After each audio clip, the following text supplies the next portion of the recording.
Ladies and gentlemen, please welcome from Egypt, Mongola, Big Ramy Elsbaye.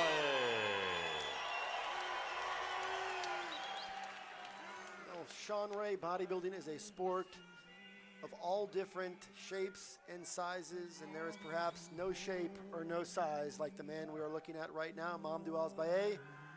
They call him Big Ramy for extremely obvious reasons, and we're going to sit back and watch the posing routine of the man who was the runner-up at last year's Olympia.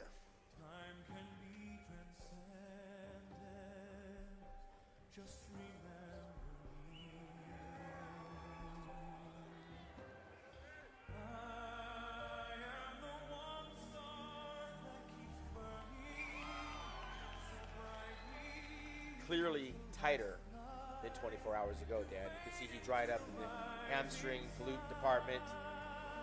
You see a few more details that we didn't see 24 hours ago, which is what we were talking about last night. And it's one of the things that makes the Olympia unique. Of course, the Friday night pre-judging, 24 hours later, the Saturday night finals. It gives these guys a chance to tweak and tighten up and make improvements. Or in the case of the guys who peak on Friday night, they have to do everything they can to hold it together, and that's why these placings can change as the night goes.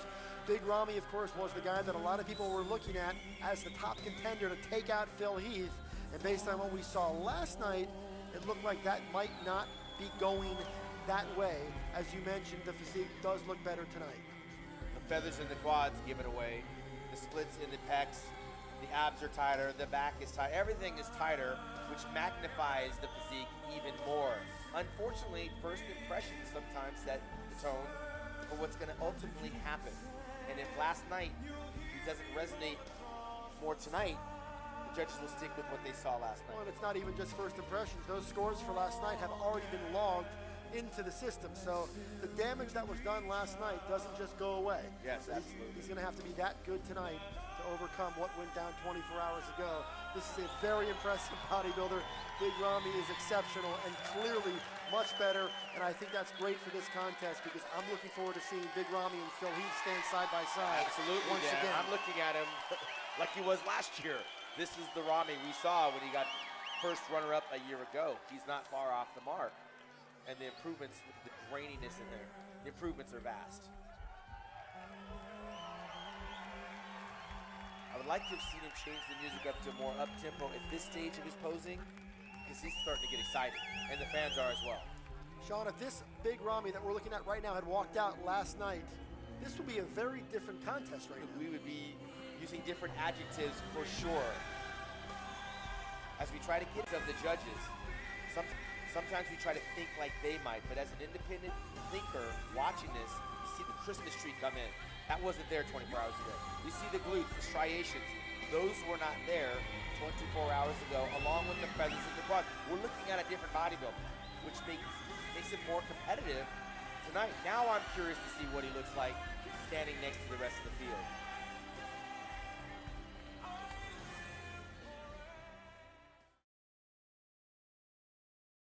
Ladies and gentlemen, please welcome from the USA, Brandon Curry. If I die and go to heaven, well, I'll make it through the morning gate.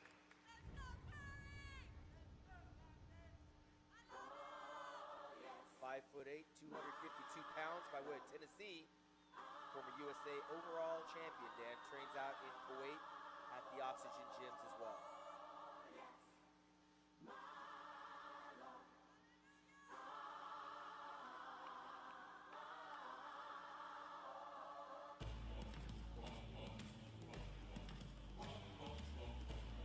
From the moment he arrived on the pro scene, we knew Brandon Curry was going to be special. He had all the tools to be one of the greats. We've talked about that every time he walks out. He had a big year last year. He won twice, and then he finished 8th here a year ago, and he's trying to prove on that. And based on the call-outs last night, he looks like he's right around that, and he may have taken one more step forward. Yeah, again, and if he does take a step forward, he may be battling out with the legend in Dexter Jackson.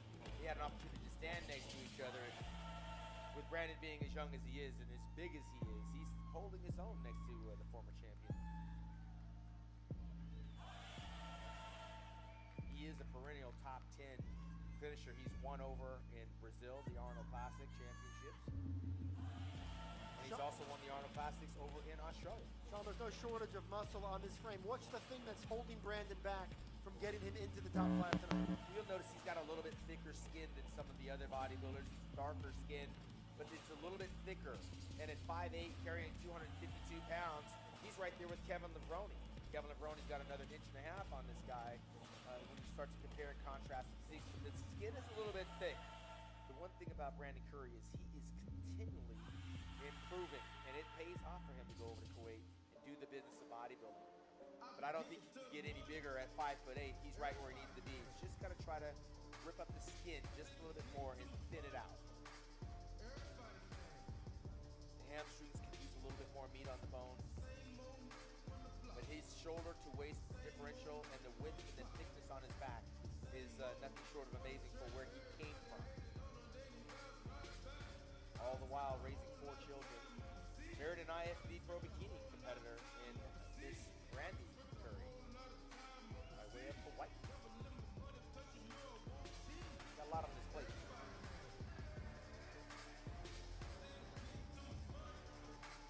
What we learned last night from watching prejudging is that this lineup is stacked. There are no soft spots. Even when we got down to those third and fourth callouts, we saw the quality really at all phases of this competition. Brandon Curry does not appear right now to be projecting as a top 4 or 5 guy at this point. I've got a top 8, and that's respect for Brandon. Absolutely. He belongs in that top 8 for sure. A great bodybuilder. William Bonac, Dan, a year ago was 3rd place by way of the Netherlands. He can't be but 5'5", maybe 5'6" on a good day, but he's very thickly, heavily muscled, reminiscent of a former Bertil Fox. One of the best bodybuilders in the world. He finished 5th here in 2016, then he climbed to the top 3 a year ago. There were some people felt that this guy has all the tools, and even last year made a case to actually win himself an Olympia title. He followed that up by winning this year's Arnold Classic. You are looking at one of the very best bodybuilders on the planet, and we arrived here in Las Vegas this weekend feeling like if anybody was going to knock off the champion, there was a list of 2 or 3 guys, and William Bonac's name was certainly on it. He's obviously established himself as one of the guys not only to beat but also to challenge. He's a slow progress to where he needs to be in there, and he is now one of those guys you commonly talk about as a threat to the title. A little bit too heavy for me, for my liking, but he does look significantly improved from last night, as do probably most of the guys. He's working with super trainer Neil Hill, who also works with Flex Lewis. Neil Hill has established himself as one of the preeminent trainers in this business, and what he's done with William Bonac over the last couple of years is extremely impressive, and William has a tremendous presence on that stage. Strong, thunderous posing music, part for part. He kind of stacks up with just about anybody, but as you mentioned, not quite as crisp as he was last year. And that's the only thing that may be knocking him down, Dan, in my opinion. His quads are massive. His calves, if you look at them independently, are massive. You cannot put any more muscle on this frame. Unfortunately, being as small as he is, he looks short when he poses. I remember Arnold Schwarzenegger said the same about Franco Columbu. You have to pose like a big guy. And unfortunately right now, William still kind of poses a little bit small. I would love to see him extend just a little bit more. But this guy has all the goods to challenge in any show. The muscle is there.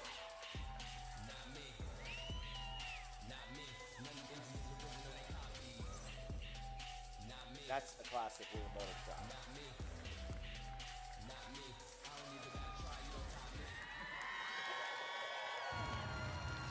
Crowd obviously likes what he's putting out there, which is what the night show is about. They're not just hitting the mandatory poses, they're hitting poses that accentuate what they like as bodybuilders, and they can interact and show their personality as he is doing now, pacing back and forth across the stage, showing his fans on both sides what he's brought to Las Vegas, and they're appreciating what he's showing.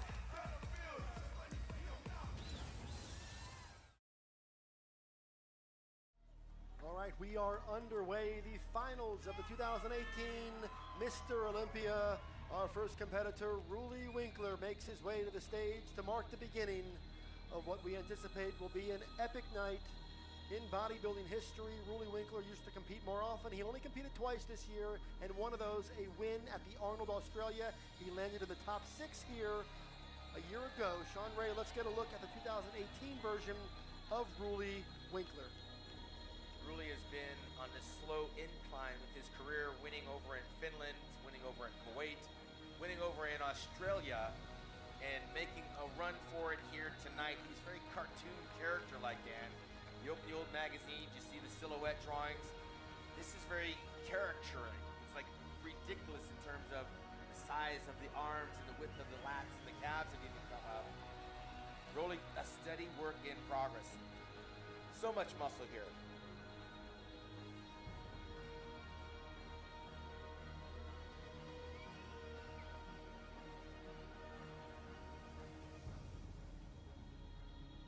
Trademark twisting back shots, Dan. Does it a little bit differently than Arnold Schwarzenegger. He actually owns this type of pose. Others are copying that. One of the most structurally unique bodybuilders this sport has ever seen. His shoulders wide, his arms massive, maybe the best arms this sport has potentially ever known. We'll leave that to you guys to debate, but he is remarkable. There was a time a couple years ago where he was just a bunch of different body parts. The physique really didn't flow. He went back to the drawing board, revisited his approach, has completely reinvented the way his physique flows, and now he finds himself here at the Olympia, very much in the running for the title. Well, he discovered the oxygen gym. I mean, he didn't start making these changes until he started making the pilgrimage out to Kuwait. He's dried out nicely. In the past, I've criticized him for holding too much water, and you'd see that water starting to come out as he posed. It would just start dripping, and the color would start to smear and smudge. He looked like a mess. By the time he was done posing, you could see, Dan, he's dry, and he looks very polished.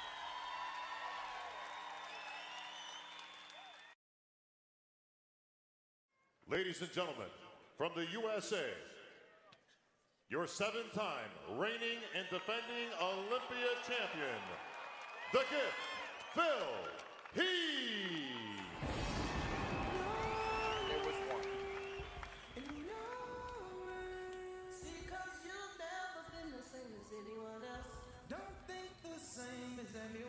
All right, Dan Solomon along with Sean Ray, you are watching the #1 bodybuilder in the world perform here at the 2018 Olympia. Made his pro debut 12 years ago. 5 years after that, he became Mr. Olympia. He turns 39 this year. He's attempting, of course, to equal the all-time record set by both Lee Haney and Ronnie Coleman. Last year, he dealt with all sorts of issues, some injuries. He promised to come back this year better.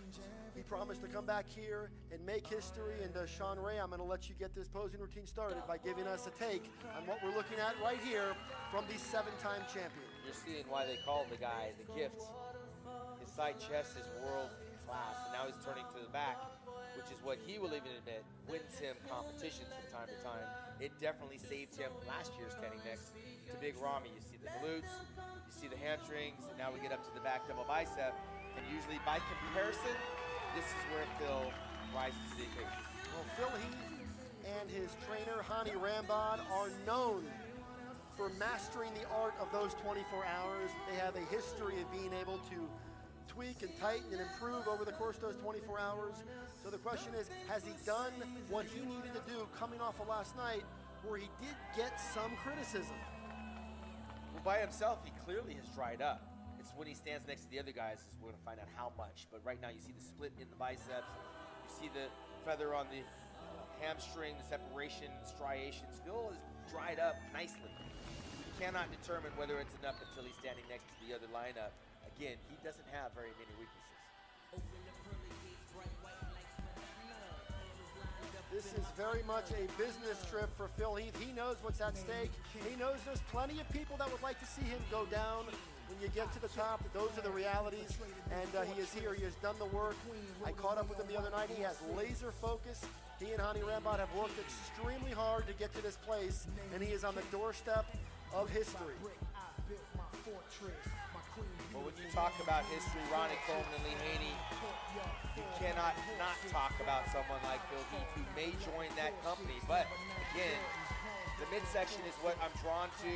In between the poses, he's got to maintain a nice, tight midsection, because that's where Sean Roden will close the gap. He may shut the door on him when it turns to rear double bicep, but when it comes around to that front abdominal and thigh, that's where Sean Roden is right there waiting for Phil. So this is going to be a battle of comparisons in terms of what they look like standing next to each other. And for Phil, he's a different kind of champion. He's also a champion in the era of social media. It's been a whole different set of circumstances over the course of his run, and he's been very willing to put his opinions out there, very willing to respond to detractors. But here he is tonight in Las Vegas at the Orleans Arena doing everything he can, scratching, clawing, and fighting his way to the finish line because he's looking to do something that only two men in the history of the sport have ever accomplished. Phil will always be in that conversation, tied with Arnold Schwarzenegger with 7. I'm not a big fan of the non-routine in the routine round. I would have much more appreciated Phil doing an orchestrated routine. But nonetheless, he hit all the Phil Heath signature poses, and he's dried up nicely. Now we come to the payoff. They start with